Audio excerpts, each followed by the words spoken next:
They wanted control, and the fastest way to feel in control is to convince you that you're broken.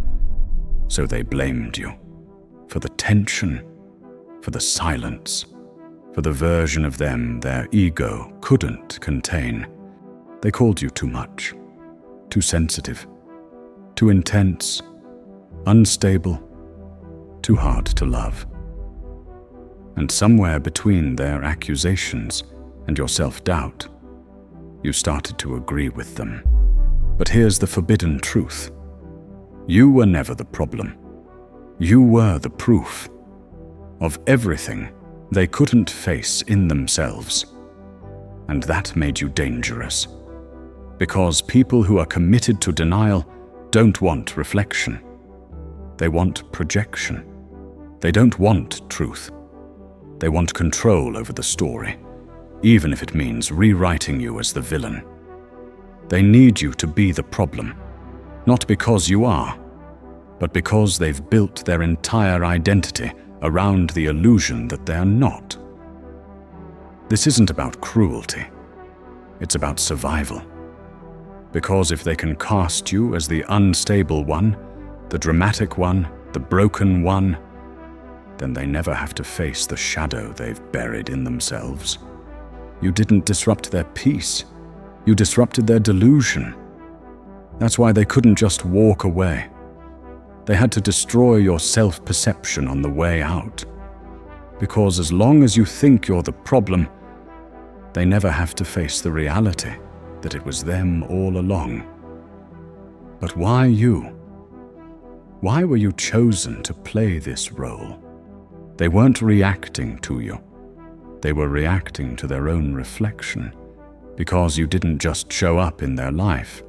You showed them their limits. Your needs highlighted their emotional incompetence. Your boundaries exposed their manipulation. Your depth made their avoidance unbearable. And so, they flipped the narrative.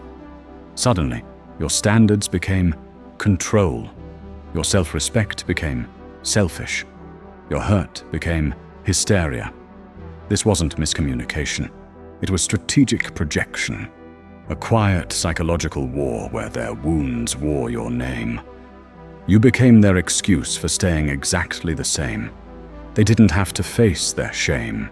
They didn't have to grow. This is what manipulative people do. They outsource their healing. They hand you the guilt they refuse to carry. They turn your nervous system into a landfill for their unresolved trauma. And the more you try to explain yourself, the deeper you fall into the trap. Because in a projected reality, truth doesn't matter. Only control does. And control is safest when you're too busy doubting yourself to notice what they're doing. Let's go deeper. They didn't target you because you were weak. They targeted you because you were strong in ways they couldn't control. Empathy, self-awareness, emotional depth, the capacity to reflect and evolve. These aren't just virtues. In the eyes of the emotionally immature, they're threats. Because someone who sees clearly can't be easily manipulated. Someone who loves deeply forces others to confront their own emotional poverty. Someone who sets boundaries exposes those who benefit from crossing them. This is the paradox no one talks about. You were chosen not because you were broken, but because your very presence illuminated what they refuse to see in themselves. You didn't confuse them. You confronted them. With your calm, you exposed their chaos. With your sensitivity, you revealed their numbness. With your truth, you shattered their illusion. And in a power dynamic built on control, illumination is intolerable. So they did what all fragile egos do. They recast your strengths as liabilities. Empathy became emotional instability. Curiosity became neediness. Boundaries became hostility. Your capacity to love became the very thing used to hurt you. Not because you were flawed, but because they could not tolerate a reflection they didn't control. So they distorted the mirror, not to see you more clearly, but to protect their illusion. Because here's the psychology behind it. To the emotionally unavailable, love is not connection. It's exposure. And exposure to someone unwilling to evolve feels like violence. You didn't destabilize them. You made their mask unwearable. And that is what they couldn't forgive. At first, they kept up the performance. They mirrored your values, matched your energy, echoed your dreams. Not because they shared them, but because it gave them access. Access to your mind, to your heart, to your vulnerabilities. This is how manipulation begins. Not with domination, but with imitation. They made you feel seen. But it wasn't your truth they were attuning to. It was your desire to be understood. And that desire became the blueprint for your own undoing. Because no one pretends longer than someone who needs your belief to survive. But eventually, the mask slips. Maybe they stop pretending to listen. Maybe their jokes turn cruel. Maybe your needs become an inconvenience. Maybe the calm turns cold. And in that moment, something breaks. Not just the illusion, but your internal compass. Because now you're trapped between the person they were and the person they are. Between the fantasy they sold you and the reality they're now revealing. And your brain can't reconcile it. This is the psychological breakpoint. Cognitive dissonance on a soul-deep level. They didn't change. They just stopped hiding. And now you're left questioning everything. Because if it was never real, then what does that say about you? Here's the existential collapse. When the mask falls, it doesn't just shatter them. It threatens to shatter you. Because you loved them. You fought for them. You restructured your identity around who they pretended to be. And now that identity is eroding. Not just the relationship. You. So you cling harder. Not because you don't see the truth, but because if you admit it, everything inside you has to be rewritten. This is the trap. You weren't just trying to save the relationship. You were trying to interrupt the performance without breaking the spell. Because deep down, you knew if you stopped believing it, the whole story would collapse, and with it, their control. But here's the final betrayal. They weren't confused. They were calculating. And now, you're the one left questioning your sanity. But here's what most people never ask. Where did the mask come from? Because no one learns to fake connection unless real connection once cost them something. That performance you saw, the imitation, the charm, the calculated empathy, it wasn't crafted to manipulate you. It was forged in childhood, in silence, in survival. Before they ever became your problem, they were someone else's proof, a reflection their caregivers couldn't handle, a truth their family had to suppress. So they did what all emotionally exiled children do. They adapted. And that's where we go next. Not deeper into the damage they caused you, but further back, into the system that created them, into the house where love was a transaction and truth was a threat. They weren't born this way. People who twist truth into fiction, who cast you as the villain to protect their own reflection, they were written first. Long before they found you, they were formed in households where image mattered more than intimacy, where love came with terms, where being honest meant being punished. So they adapted, they abandoned their needs, swallowed their voice, and learned that to be accepted, they had to disappear. This is the origin of manipulation, not evil, but emotional extinction. Because when truth invites rejection, you learn to wear lies like armor. When vulnerability means punishment, you trade authenticity for control. They didn't become controlling to dominate you. They became controlling to survive themselves. They learned to shapeshift, to perform, to earn approval through suppression. And most of all, they learned to deflect shame before it ever landed. What you're confronting isn't just a person. It's a psychological defense system, built in childhood, refined in adolescence, weaponized in adulthood. A system designed to preserve one thing: the mask. The self that was never wrong, never needy, never weak. Because that's the only self they were taught was safe to be. This is where psychology meets tragedy. They didn't choose the mask. They constructed it under emotional duress. And now, it's the only version of themselves they believe is lovable. But here's the part that turns survival into destruction. When someone is that loyal to their mask, they can't tolerate your truth. Because your clarity, it threatens everything they've spent their life protecting. So when you confront them with reality, they don't self-reflect, they self-protect. By flipping the narrative, by turning the mirror back on you, by assigning you the identity they've been running from since childhood.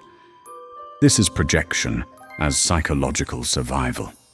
And if you don't see it for what it is, you'll absorb it. You'll spend years trying to prove you're not what they accused you of, never realizing it was never about you. But what happens when everyone else starts believing their version of you? When the lie becomes the legacy? That's not just projection. That's the final power move. Let's go there next. It's not enough for them to lie to themselves. They need the world to believe it too. Because the illusion only holds if no one questions it. This is why they move fast after the rupture. Why they start telling their side before you've even processed what happened. They're not healing, they're securing the narrative. Because if they can control the story, they never have to confront the truth. This is not immaturity. It's survival through external validation. Remember, their entire identity was built in a household where being seen was dangerous. So they learned to be seen strategically, to curate perception, to win affection through image management, not intimacy. And now, they're applying the same skill set to your story. They don't smear you because they hate you. They smear you because the alternative, facing themselves, is unthinkable. So they play the victim. They call you controlling. They tell others how much they tried, how emotionally draining you were. And the story works because it's rehearsed, it's tight, and it's familiar. The people around them, friends, family, even therapists, often believe them. Not because it's true, but because it's clean, easier to digest than the messy, complex truth. This is what makes psychological manipulation so insidious. You're not just dealing with private distortion, you're dealing with public perception. They're not just rewriting your story, they're publishing it, spreading it, branding it. And if you're not careful, you start to doubt your own memory. Because now it's not just them gaslighting you, it's everyone they've recruited into their version. This is how they maintain control after the relationship ends, by ensuring that even in your absence, you remain the villain. And what's more, they need people to believe this, because if someone sees through them, if even one person sees you clearly, then the entire illusion starts to unravel, and with it, their control. Here's the psychological root. When your identity is built on denial, Truth is a threat to existence. So they do what they've always done: weaponize perception, manipulate empathy, hijack the story before it can be told truthfully. And here's the paradox: the more truth you speak, the more dangerous you appear to those committed to their illusion. You're not difficult, you're disruptive to the lie they've spent their life protecting. But why does their story need to survive, even when you're no longer in it? Because their identity depends on it. And that leads to their most insidious strategy, the one that keeps you in the story, even after you leave. The relationship ended, but their performance didn't. Because people like this, those who build identity around avoidance, don't stop using you when you leave. They just change how. You were the mirror they couldn't control. Now, you're the story they must control. They reframe the entire dynamic, not to move on, but to maintain power over the narrative, and therefore, over themselves. Here's the psychology.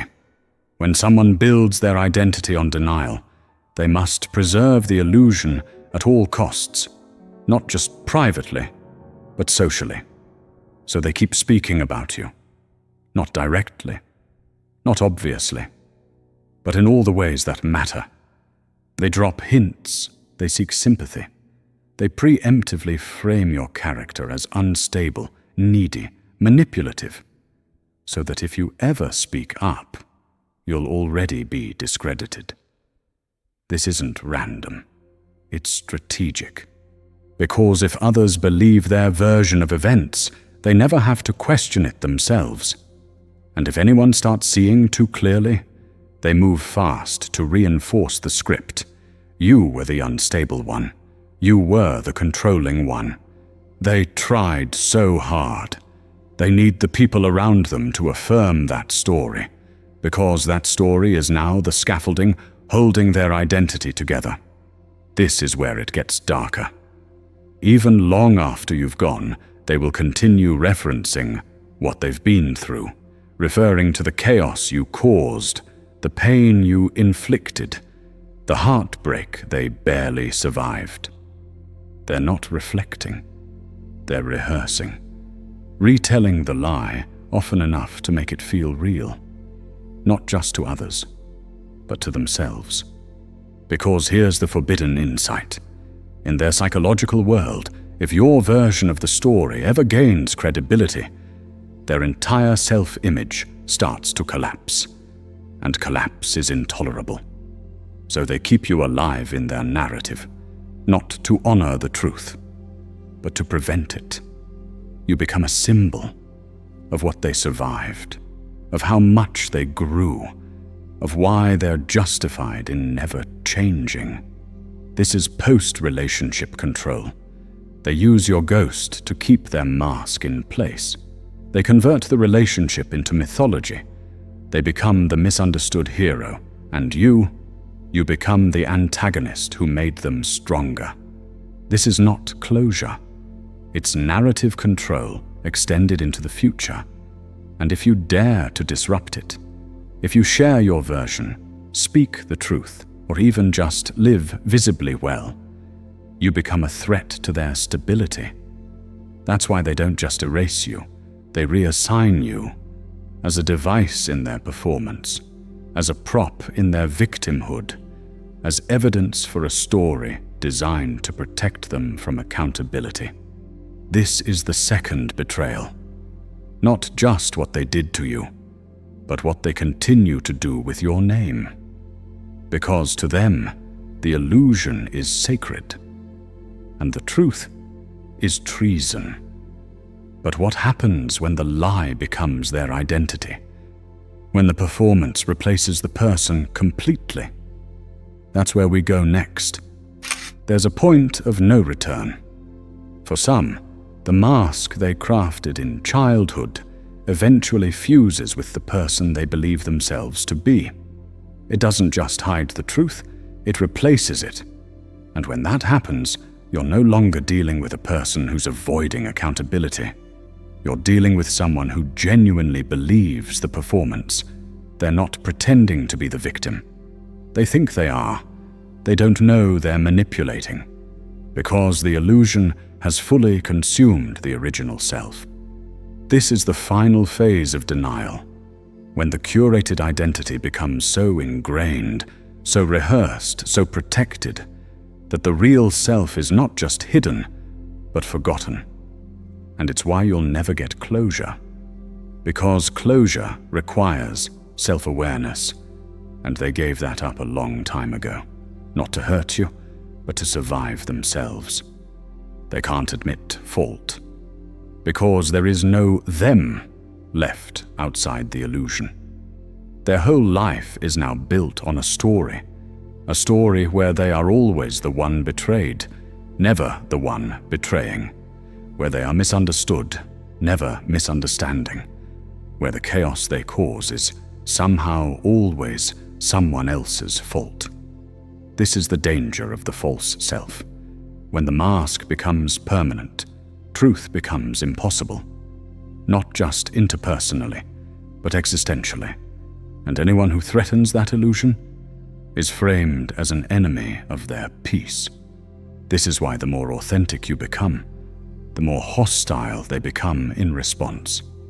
Not because you're attacking them, but because your clarity exposes the emptiness behind their persona. They don't want understanding. They want compliance. They don't want connection. They want confirmation that their version of reality is still intact. And if you refuse to play along, you're not just inconvenient, you're dangerous. This is what most people don't understand. You can't reason with a mask. You can't reach the real person, because the real person was buried beneath layers of performance before you ever arrived. And if they sense that their illusion is cracking, they won't self-reflect. They'll double down, lie louder, gaslight faster. Because at this stage, truth isn't uncomfortable, it's annihilating. The illusion isn't protecting their ego anymore, it's protecting their existence. And this is where philosophy meets pathology. When someone's survival depends on never being wrong, truth becomes violence in their mind. So they rewrite it, again and again, until they can't tell the difference anymore. And if you're still waiting for them to own what they did, they won't. Not because they won't admit it, but because in their mind, it never happened. They erased it, replaced it, rewritten it so thoroughly, even they believe the lie. So don't go back searching for honesty from someone who's burned the bridge to their own. What you're looking for no longer exists, and maybe it never did.